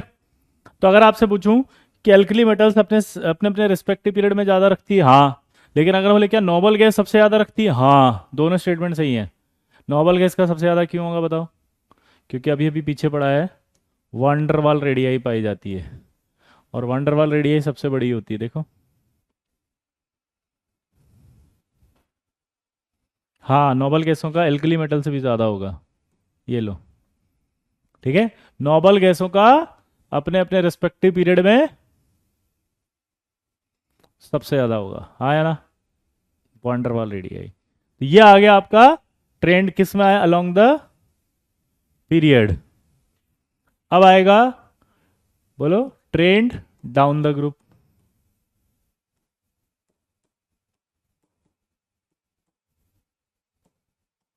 अगर मैं डाउन द ग्रुप बात करूं तो lithium, sodium, potassium, rubidium, caesium. नीचे आने पर शेल बढ़ेगा नहीं बढ़ेगा, ये बता दो बस। आप यहां से देखो, लिथियम से लेकर के सीजियम तक जाओगे तो आपका साइज बढ़ेगा या नहीं बढ़ेगा? आप होमवर्क खुद कर लें, देव हमने दे दिया ना होमवर्क, तो ओके, हमेशा के लिए दे दिया, ठीक है। शेल बढ़ेगा नहीं बढ़ेगा? अगर शेल बढ़ रहा है तो साइज तो बढ़ेगा ना लल्ला। इसी तरह से अगर मैं बेरिलियम, मैग्नीशियम, कैल्शियम, स्ट्रॉन्शियम और बेरियम की बात करूं, तो इसमें भी नीचे आने पर क्या होगा? शेल बढ़ रहा है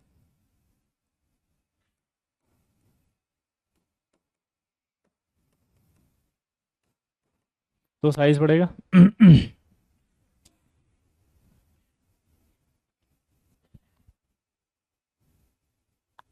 शेल बढ़ेगा तो साइज बढ़ेगा, तो यानी कि साइज बढ़ेगा, हाँ या ना? जल्दी बोलो। हाँ, खुद फिनिश करनी है देव।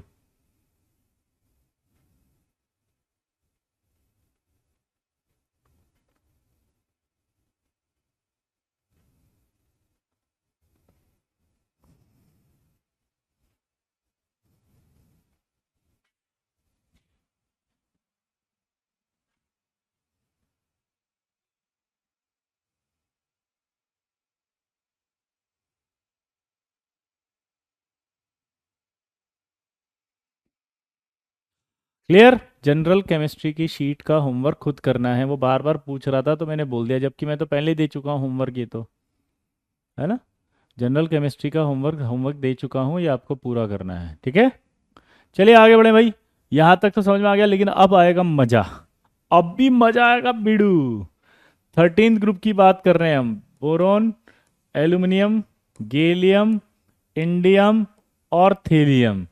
जब इसकी साइज देख रहे हैं तो हमें क्या नजर आ रहा है? नीचे आने पर तो साइज बढ़ेगा। क्या होगा? बोलो, नीचे आने पर साइज बढ़ेगा। हाँ मेरे लल्ला, अरे मचाएंगे हल्ला, साइज तो बढ़ेगा तो साइज ऑर्डर होना चाहिए। लेकिन जब इसका साइज देखा तो 143 पिकोमीटर, और इसका साइज देखा तो ये आपका आया 135 पिकोमीटर।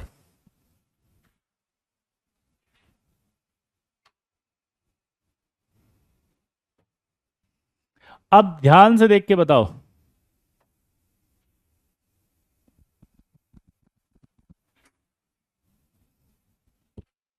कि ये क्या लफड़ा हो गया, ये कैसे बढ़ सकता है, ये तो छोटा कैसे हो सकता है जबकि नीचे आने पर शेल तो बढ़ रहा है। डाउट है कि नहीं है बताओ। ये ऊपर से जब नीचे आए तो ये साइज छोटा कैसे हो सकता है जबकि इसका शेल तो बढ़ रहा है, जबकि इसका साइज बड़ा है, ये कैसे पॉसिबल है? यानी कि ऑर्डर तो ऐसा आ गया उल्टा पुल्टा ये तो, कि बी एल गंगवाल इन तलवंडी। तो ये तो कैसा आ गया, बोरोन और एल्यूमिनियम में कौन ज़्यादा, एल्यूमिनियम। और एल्यूमिनियम और गैलियम में भी कौन ज़्यादा, गैलियम, सॉरी एल्यूमिनियम। फिर इंडियम और फिर थेलियम। यानी कि अगर मैं बात करूँ तो ऐसा आया ये तो।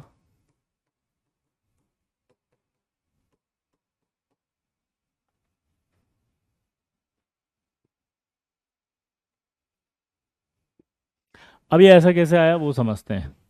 तो जब हमने एल्यूमिनियम का कॉन्फ़िगरेशन लिखा तो 1s2 2s2 2p6 3s2 और 3p1 आया। लेकिन जब हमने गैलियम का लिखा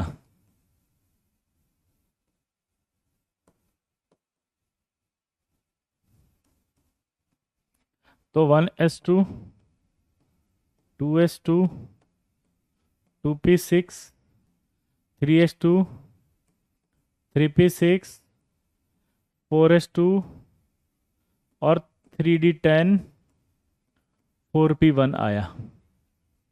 ये आएगा समझ में, देखो।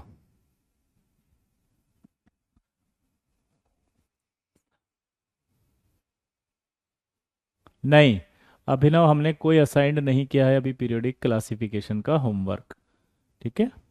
अब यहां पर क्या लफड़ा हुआ देखो, जब गैलियम आ रहा है तो बीच में 3D भी आ रहा है, देखो ध्यान से 3D, लेकिन एल्यूमिनियम में नहीं आ रहा। क्या बोला जल्दी बताओ। जब आप एल्यूमिनियम की बात कर रहे हो तो एल्यूमिनियम में तो कहीं डी नहीं है, लेकिन आपने जब गैलियम देखा तो गैलियम में डी आ रहा है। गैलियम में क्या आ रहा है जल्दी बताओ, डी।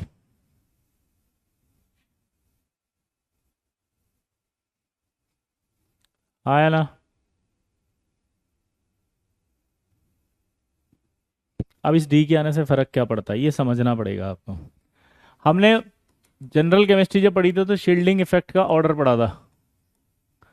सबसे ज्यादा न्यूक्लियर चार्ज को शील्ड करता है एस, फिर पी, फिर डी, फिर एफ, मतलब न्यूक्लियर चार्ज को रोकता है।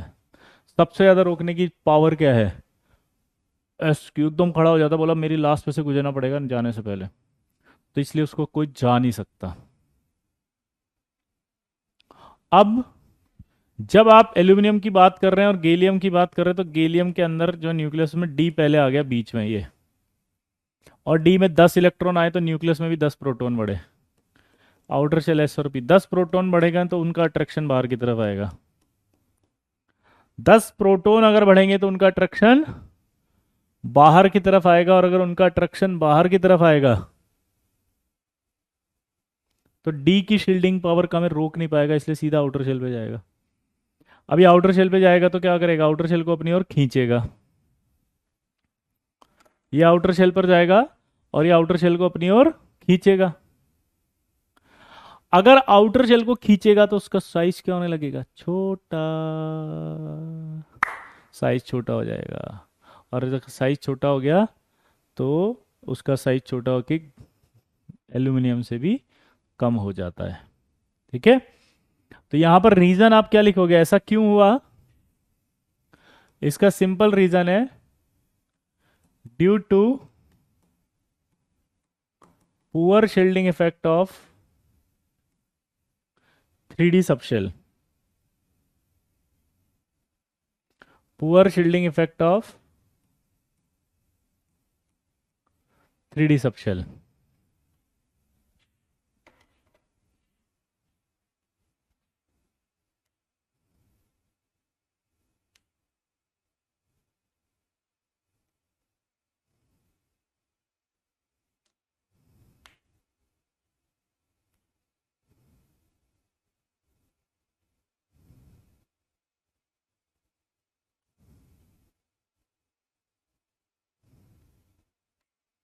और सुखप्रीत, और ਤੁਸੀਂ कैसे समझ नहीं आया यार, ਚੱਕ ਦੇ ਫੱਟ ਨੱਬ ਦੇ ਗਿੱਲੀ ਸੂਰੇ ਜਲੰਧਰ ਸ਼ਾਮ ਨੂੰ ਦਿੱਲੀ ਓਏ।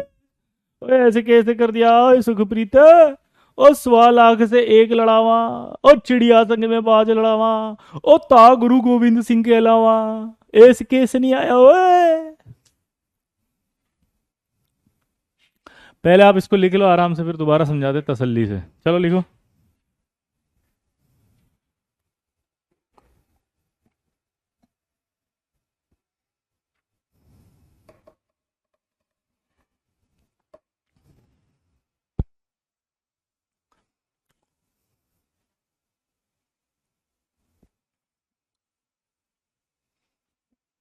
पहले लिखो इसको, फिर बताते हैं।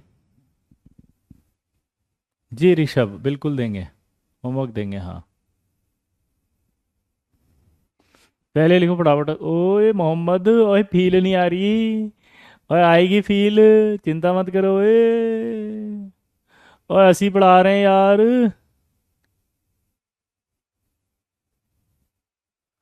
ओए ऐसी अजीब पढ़ा रहे हैं, ओए फील की ऐसे नहीं आएगी ओए।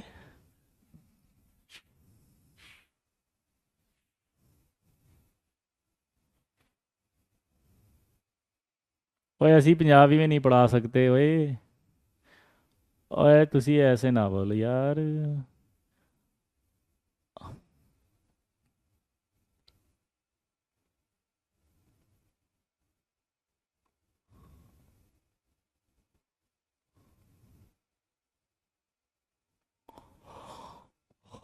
हो गया। ओए लिखा ओए। ओए हड्डी, ओए तुसी क्या हाल है ओए हड्डी ओए। हड्डी दा ढाबा। तो नाम सुना है ओए, ढाबे का नाम है हड्डी दा ढाबा। कोलकाता के अंदर है बहुत हड्डी दा ढाबा। हम्म।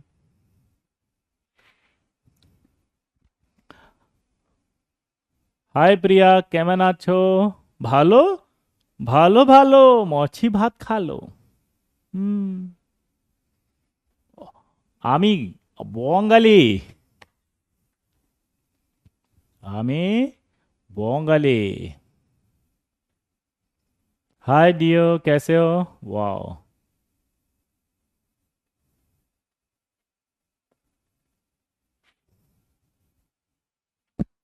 हामी ভালো আছি আসাব। ও আমি জানু না। धनराज आमी जानू ना। हम्म। आगे बढ़े। लिख लिया भाई।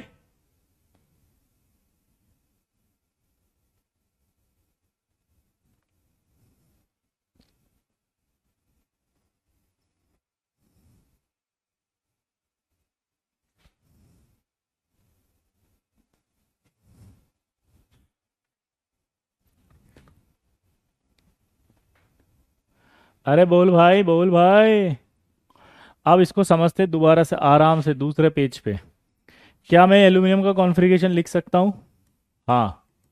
एल्यूमिनियम का कॉन्फ़िगरेशन लिखा जब मैंने, 1s2 2s2 2p6 3s2 3p1 आएगा।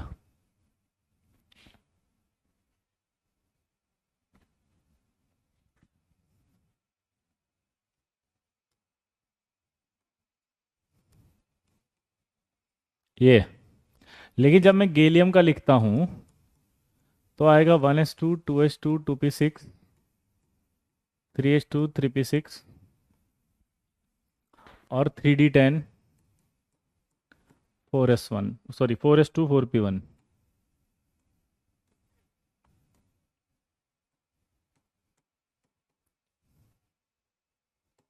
यार तो इस पर डी आ रहा है कि नहीं आ रहा, बस इतना सा समझना था आपको, और कुछ नहीं है। बोलो, इतना समझ में आ रहा है कि नहीं आ रहा, डी आ रहा है। अब आपको शील्डिंग इफेक्ट का मतलब नहीं समझा। शील्डिंग इफेक्ट का मतलब होता है प्रोटेक्ट करना। न्यूक्लियर चार्ज जब आता है तो उसको रोकने की जो पावर होती है उसे शील्डिंग इफेक्ट कहते हैं। तो एस की सबसे ज्यादा होती है जब ये न्यूक्लियर चार्ज आ रहा है ना, ऐसे मारने, तो एस पकड़ के रखता है इसको, बाहर नहीं जाने देता। समझ रहे हो बात को। यहाँ पर डी आने से क्या फर्क पड़ा वो समझा रहा हूँ कि डी जब आया तो एक तो इसकी शील्डिंग पावर कम है, यानी कि शील्डिंग पावर का मतलब है न्यूक्लियर चार्ज को रोकने की पावर।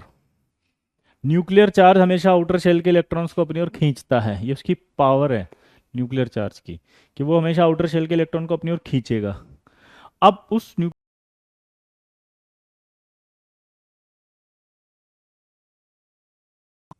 शील्डिंग इफेक्ट का ऑर्डर सबसे ज़्यादा एस में, फिर पी में, फिर डी में, फिर एफ में।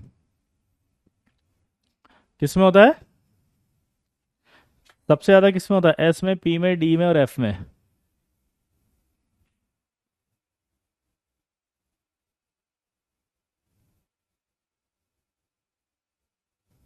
देव यही तो बता रहे हैं कि डी के आने से क्या हुआ है ना। ये ऑर्डर आने के बाद जब गैलियम में आए तो डी आ गया, और आउटर शेल ये एस और पी है। अब डी के आने से क्या हुआ देव?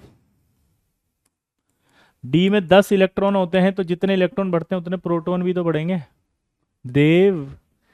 प्रोटॉन भी तो बढ़ेंगे, तो डी में 10 इलेक्ट्रॉन बढ़े तो न्यूक्लियस में 10 प्रोटॉन एक्स्ट्रा हो गए एल्यूमिनियम से। एल्यूमिनियम से 10 प्रोटॉन एक्स्ट्रा है लल्ला। अरे मेरे लल्ला, मचा देंगे हल्ला हर एक गली मोहल्ला। तो यहां पर 10 प्रोटॉन ज्यादा है। हमने उस दिन सिखाया था आपको कि जब इस तरह से शेल वाइज लिख, जब एक बार एटम बन जाता है तो एटम बनने के बाद उसका जो कॉन्फ़िगरेशन होता है वो शेल वाइज लिखा जाता है। तो जिन बच्चों को ये कन्फ्यूजन आ रहा था, ये रहा वो शेल वाइज लिखते हैं। तो अब एस और पी बच गया ना बाहर,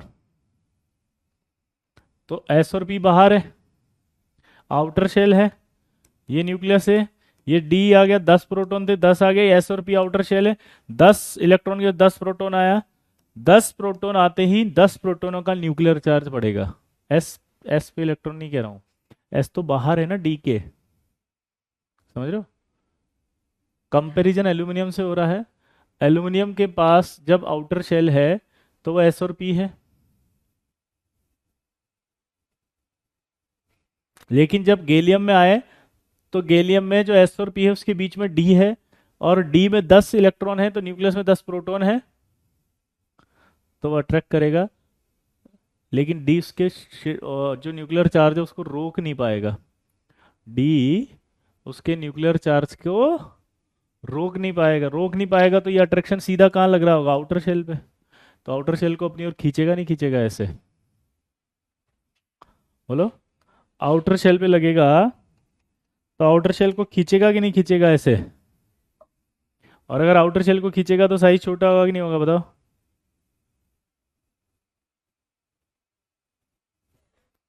तो आउटर शेल को अपनी ओर खींचेगा कि नहीं खींचेगा?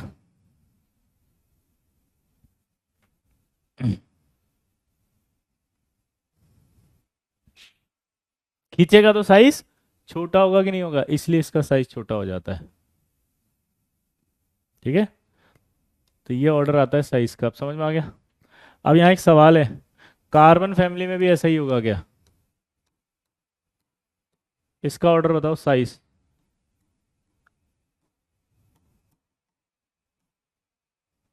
और द ऑर्डर ऑफ साइज।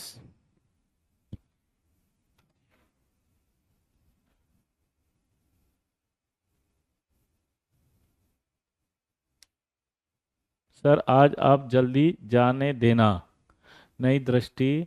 ऐसे नहीं होता ना बेटा, ये तो हर दिन की कहानी है। आपको पता है मन थोड़ी लगता पढ़ने में किसी का भी लेकिन हम पढ़ इसलिए नहीं रहे कि हमें पढ़ना है, हम पढ़ रहे हैं क्योंकि हमें आईटीएन बनना है। क्योंकि हमने क्या कहा था, यूं ही नहीं कोई आईटीएन बन जाता। समझ रहे हो? इंडियम के लिए कुछ नहीं होगा बेटा, सेम रहेगा। क्योंकि अब डी सब जगह आ रहा है, तो डी का इफेक्ट कब लगता है? जब डी नहीं था और अचानक डी आ गया, वहां डिफरेंस आता है अचानक से। समझ रहे हो? समझ गए विश्वजीत? अब इसमें जब ऑर्डर देखेंगे तो बड़ा मजा आएगा। इसमें सिंपल फंडा है, नीचे आने पर साइज बढ़ेगा, कोई चक्कर नहीं है।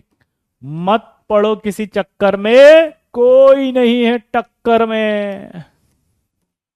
क्या बोले जल्दी बताओ? मत पड़ो किसी चक्कर में, कोई नहीं है टक्कर में। सिंपल है। यहां पर कुछ चेंज नहीं आया, इसका रीजन आप बताओ तो क्या होगा, बताओ? यहां पर कोई चेंज नहीं आ रहा है, इसका रीजन बताओ?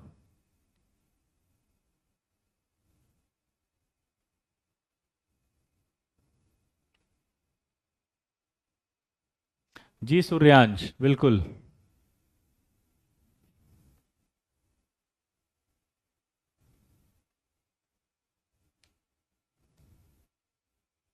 जल्दी बताओ। इसका रीजन क्या होगा? यहां पर अगर आप ध्यान से देखोगे तो जब जर्मेनियम आता है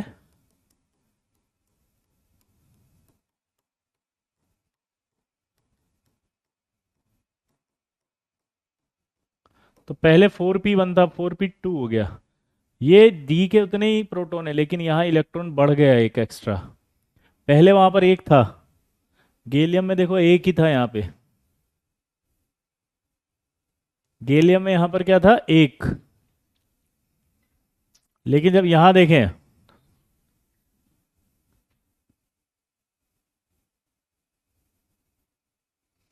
यहां देखोगे तो दो हो गया, तो यानी इलेक्ट्रॉन बढ़ने से रिपल्शन बढ़ गया।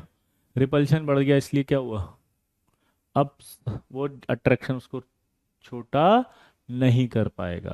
क्या बोला, जल्दी बताओ। ये बात अगर याद हो तो मैंने आपको सिखाई थी कहां पर, जब मैं शील्डिंग इफेक्ट पढ़ा रहा था, कि अगर P2 हो जाता है, दो इलेक्ट्रॉन भी आ जाते हैं तो धक्का बढ़ जाता है, धक्का बढ़ते ही क्या होता है, अट्रैक्शन घटने लगता है। कहाँ बताया था बताओ, जब मैं जेड इफेक्टिव पढ़ा रहा था। तो यहाँ फर्क समझ में आया कि यहाँ दो इलेक्ट्रॉन हो गए, तो दो इलेक्ट्रॉन आते ही इलेक्ट्रॉन बढ़ गया, इलेक्ट्रॉन बढ़ते रिपल्शन बढ़ गया, रिपल्शन बढ़ गया तो क्या होगा, साइज छोटा नहीं होगा, इसलिए यहाँ पर अब कुछ नहीं होगा। ठीक है, हाय अभिनव, थैंक यू। क्लियर? तो इसलिए यहाँ पर कोई चेंज नहीं होगा, इसके बाद भी कोई चेंज नहीं आने वाला। दोबारा बोलो, उसके बाद भी कोई चेंज नहीं आने वाला। दोबारा बोलो, इसके बाद भी कोई चेंज, बोलो, नहीं आने वाला। हाँ, वो लेक्चर पढ़ना पड़ेगा श्रेयांश, बेसिक्स थे वो, जनरल केमिस्ट्री सबसे बेसिक थी भाई। जिन बच्चों ने जनरल केमिस्ट्री नहीं पढ़ी है ना, वो कुछ नहीं कर पाएंगे, फिर मैं बोल रहा हूँ। हाँ, तो आई रिक्वेस्ट कि उनको पढ़ लेना चाहिए। ठीक है, अब एस ब्लॉक पी ब्लॉक आ गया, अब डी ब्लॉक की बात कर लेते हैं। डी ब्लॉक की जब बात करते हैं तो स्कैंडियम,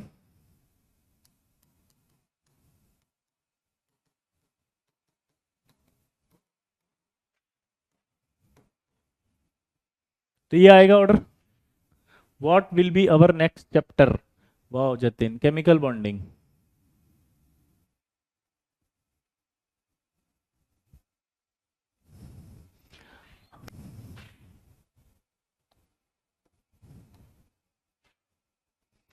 अगर मैं इनका लास्ट वो कॉन्फ़िगरेशन देखूं तो ध्यान रखना इधर,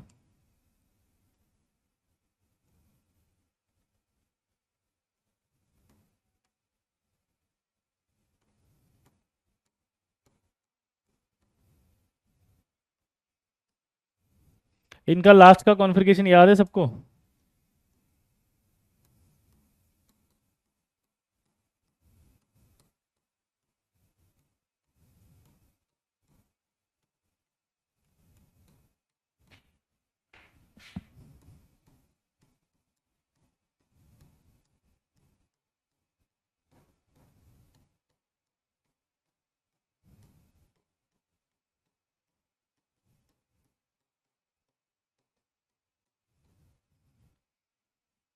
ये आएगा।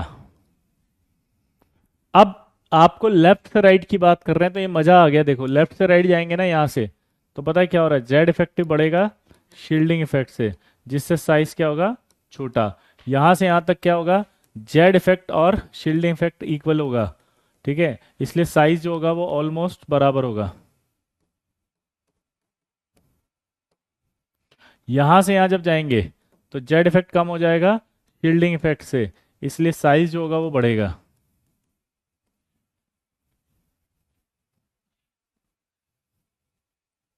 प्रॉब्लम यह है कि ऐसा क्यों होगा, तो उसका रीजन सुनो।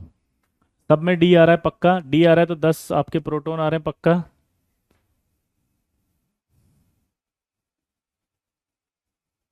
D5 होता है क्रोमियम में। अब आप मुझे बताओ डी में कितने इलेक्ट्रॉन्स होते हैं, 5। सॉरी, कितने सबशेल्स होते हैं, 5। डी में कितने सबशेल्स है बताओ, 5। यहां तक दिखाई दे रहा है? Thank you Priya, thank you very much. यहां पर कितने दिख रहे हैं, 5। अब मैं आपसे एक सवाल पूछूं कि ये आपका एस है जो आउटर शेल है, यहां पर डी में एक इलेक्ट्रॉन आएगा, एक इलेक्ट्रॉन आएगा तो न्यूक्लियस में एक प्रोटॉन आएगा। प्रोटॉन आएगा तो ये तो रोक ही नहीं पाएगा, अट्रैक्शन सीधा आउटर शेल पे जाएगा, और एक इलेक्ट्रॉन जो है वो यहां आएगा।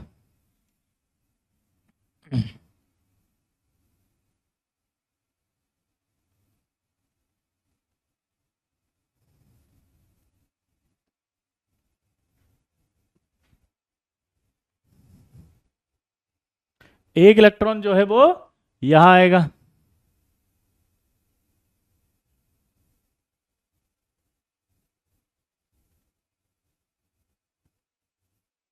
तो अगर एक इलेक्ट्रॉन यहां आएगा तो ये न्यूक्लियर, ये डी है, रोक नहीं पाएगा प्रोटॉन को और इसको खींचेगा, साइज छोटा।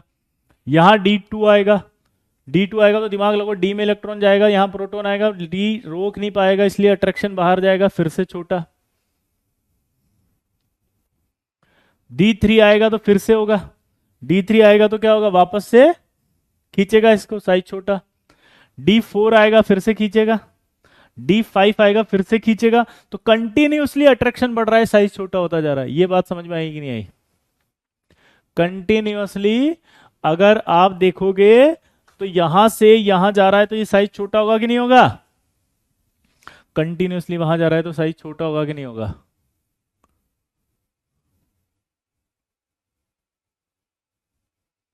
साइज छोटा होगा। लेकिन जब Fe पे आए आप, तो Fe पर आते पता है क्या हुआ? Fe पर आते ही आपका इलेक्ट्रॉन कितने हो गए? 6 इलेक्ट्रॉन होते, पेयरिंग हुई कि नहीं हुई? यानी कि एक ही इसमें दो इलेक्ट्रॉन आए तो इंटर इलेक्ट्रॉनिक रिपल्शन लगा नहीं लगा? ये इन इलेक्ट्रॉन्स पर रिपल्शन लगना शुरू हो गया। तो रिपल्शन अगर लगा तो अट्रैक्शन में कमी आई कि नहीं आई? रिपल्शन अगर लगा तो अट्रैक्शन में क्या आने लग गई? कमी। तो जितनी तेजी से अट्रैक्शन बढ़ रहा था वो यहाँ आके कम होना शुरू हो गया। जैसे आप 7 पर आए तो फिर से रिपल्शन लगा, 8 तक आए तो फिर से रिपल्शन लगा, यहां तक रिपल्शन लग रहा है 8 तक। तो वो रिपल्शन और शील्डिंग पावर दोनों आपस में क्या हो रहे हैं? कंपनसेट हो रहे हैं। रिपल्शन और शील्डिंग पावर जो है वो दोनों कब क्या हो रहे हैं? कंपनसेट हो रहे हैं। इसलिए ऑलमोस्ट इक्वल, बराबर नहीं बोला है, ऑलमोस्ट इक्वल है। तो इसलिए साइज में भी कोई ज्यादा वेरिएशन नहीं आया। ऑलमोस्ट इक्वल है इसलिए साइज में कोई वेरिएशन नहीं आया। लेकिन दोस्तों यहां कॉपर और जिंक में आते D10 हो जाता है। देखो आप, ये भी D10 है, ये भी D10 है, दोनों में D10 हुआ कि नहीं हुआ? अगर D10 आ गया तो फुल भर गया है। तो अगर इलेक्ट्रॉन फुल भर गया तो रिपल्शन आएगा कि नहीं आएगा?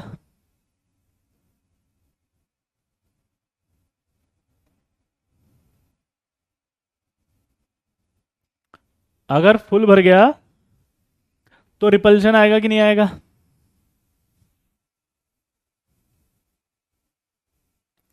अगर फुल भर गया तो रिपल्शन ज्यादा होगा कि नहीं होगा? और अगर फुल भर गया और रिपल्शन ज्यादा होगा तो इसका मतलब क्या निकला? फुल भर गया और रिपल्शन ज्यादा होगा तो इसका मतलब क्या हो गया?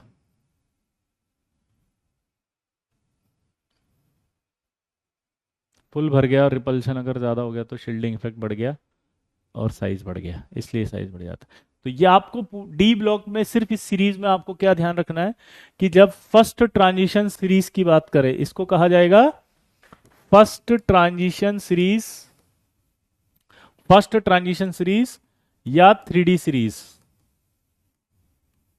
इसको क्या कहा जाएगा बताओ? फर्स्ट ट्रांजिशन सीरीज या 3D सीरीज में जब साइज देखेंगे तो पहले साइज घटेगा, मिडिल तक आते आते कांस्टेंट होगा और फिर बढ़ जाएगा। क्या बोलना है आपको जल्दी बताओ?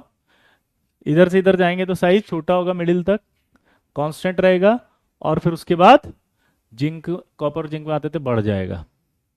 ठीक है, आया ना? अब इसको नोट करो पहले आराम से, फिर दोबारा समझाएंगे आराम से। जल्दी नोट करो। अरे लिख ले मेरे लल्ला, नहीं क्वेश्चन में रीजन नहीं पूछता, नक्षत्र डायरेक्ट बोल सकते हो आपकी डी ब्लॉक में फर्स्ट ट्रांजिशन सीरीज में सबसे पहले साइज छोटा होगा, मिडिल में साइज कांस्टेंट हो जाएगा और फिर अचानक से बढ़ जाएगा लास्ट में आते आते। आप कहाँ रहते हो? अरे यार आपके दिल में रहते हैं यार, अमन दिल तोड़ दिया यार। आप समझते हैं हमने आपको भुला रखा है, आप नहीं जानते कि दिल में बसा रखा है। देख न ले कोई आंखों से इस दिल में, इसीलिए हमने पलकों को झुका रखा है। समझा? दिल तोड़ दिया यार तूने। ठीक, नोट कर फटाफट, हट।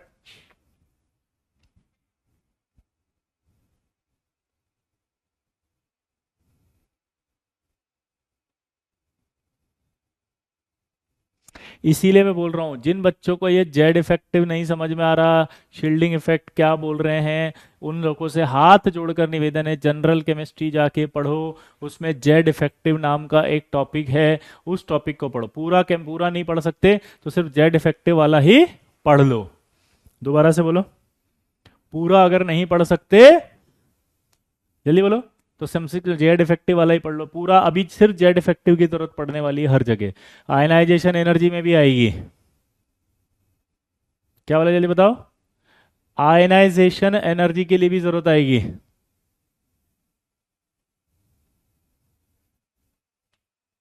बोलो। तो रिक्वेस्ट कर रहा हूं, जो नए बच्चे ऐसे नेतागिरी कर रहे हैं, कुछ समझ में नहीं आ रहा, अरे तो तुम्हारे लिए दोबारा से पूरा टॉपिक थोड़ी ना पढ़ाएंगे। आप आज आए हैं इसका मतलब ये थोड़ी है कि आपको हर दिन नया नया टॉपिक पढ़ाते जाएंगे।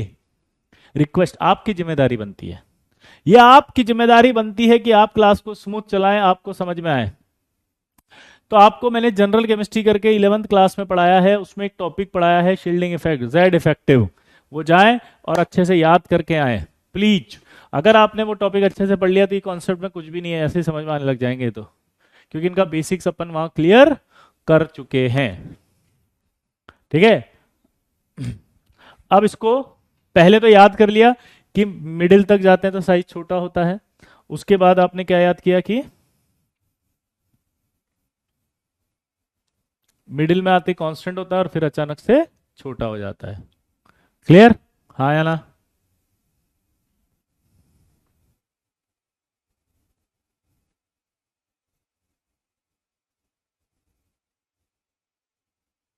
अब मेरा सवाल ये था कि जब हम डी की बात करेंगे तो ये आपको पता होना चाहिए, डी में 5 सबशेल होते हैं। ये न्यूक्लियस हो गया, ये डी हो गया और ये एस आउटर शेल हो गया। जब स्कैंडियम में एक डी आया तो यहाँ डी में एक आया होगा तो एक प्रोटॉन आया होगा। अब डी की शील्डिंग पावर कम है रोकने की इस प्रोटॉन के चार्ज को, तो ये खींचेगा, ये बाहर जाएगा, डी रोक नहीं पाएगा, बाहर जाएगा तो इसको खींचेगा, एस को अपनी ओर, एस को अपनी ओर खींचेगा, साइज छोटा। दूसरा इलेक्ट्रॉन यहीं जाएगा, फिर से अट्रैक्शन बढ़ेगा, डी रोक नहीं पाएगा तो और खींचेगा, साइज छोटा। D3 आएगा, यहां और बढ़ गया, और खींचेगा, साइज छोटा। D4 आएगा और खींचेगा, D5 आएगा और खींचेगा, तो साइज छोटे होते जाएंगे कि नहीं होते जाएंगे। लेकिन जब आप Fe में आएंगे तो D6 होगा। यहां से अब देखो दिक्कत हो गई, जैसे ही Fe में आएंगे तो क्या होगा, D6। D6 आते ही वो इलेक्ट्रॉन यहां आएगा और जब यहां आ गया तो इंटर इलेक्ट्रॉनिक रिपल्शन आ जाएगा। यहां पर आते ही ये क्या हो गया, इंटर इलेक्ट्रॉनिक रिपल्शन।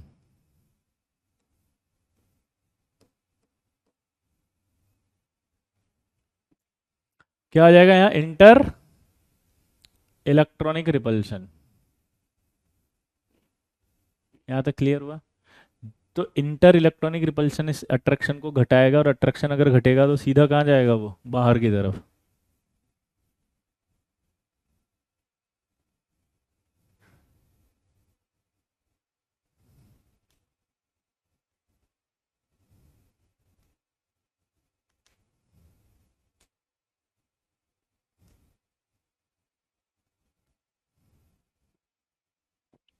क्लियर। दूसरा आया यहां पर Fe के बाद कोबाल्ट, तो फिर से इंटर इलेक्ट्रॉनिक रिपल्शन आ गया, तो डी रोक नहीं पाएगा, बाहर जाएगा सीधा, हाँ या ना। यहां तक आया, फिर से डी रोक नहीं पाएगा, बाहर की तरफ जाएगा, तो ये क्या होगा, जेड इफेक्ट जो बढ़ रहा था उसको कंपनसेट कर रहा है, इसलिए साइज कांस्टेंट हो गया। लेकिन जैसे ही D10 हो गया कॉपर में, भाई साहब बहुत ज्यादा रिपल्सन हो गया, भाई साहब ज्यादा रिपल्सन हो गया, भाई साहब ज्यादा रिपल्सन हो गया, इसलिए रिपल्सन बहुत तेज हो जाएगा। भाई साहब अगर रिपल्सन तेज हो गया तो अब जेड इफेक्टिव कम हो गया, रिपल्सन तेज हो गया, इसलिए शिल्डिंग इफेक्ट बढ़ गया, मतलब धक्का बढ़ रहा है, इसका मतलब साइज बढ़े। अब अट्रैक्शन नहीं होगा, खींचेगा नहीं, इसलिए बढ़ता चला जाएगा साइज, आया ना। अरे बोल दो लल्ला,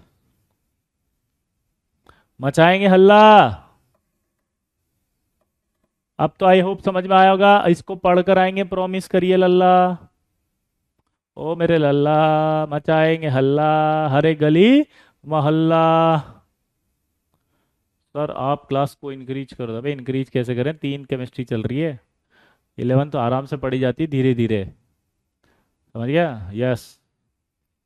आप धीरे धीरे धीरे धीरे धीरे धीरे पढ़िए, ठीक है? चलिए मिलते हैं भाई। कोई डाउट हो तो पूछो पहले, जल्दी जल्दी डाउट पूछो, डाउट पूछो, डाउट पूछो, फटाफट डाउट पूछ लो, देखो आपके पास टाइम है अभी। हाँ, होमवर्क आपको दे दिया। जिन बच्चों को जनरल केमिस्ट्री नहीं आता है वो जा करके तुरंत जनरल केमिस्ट्री पढ़ेंगे आज।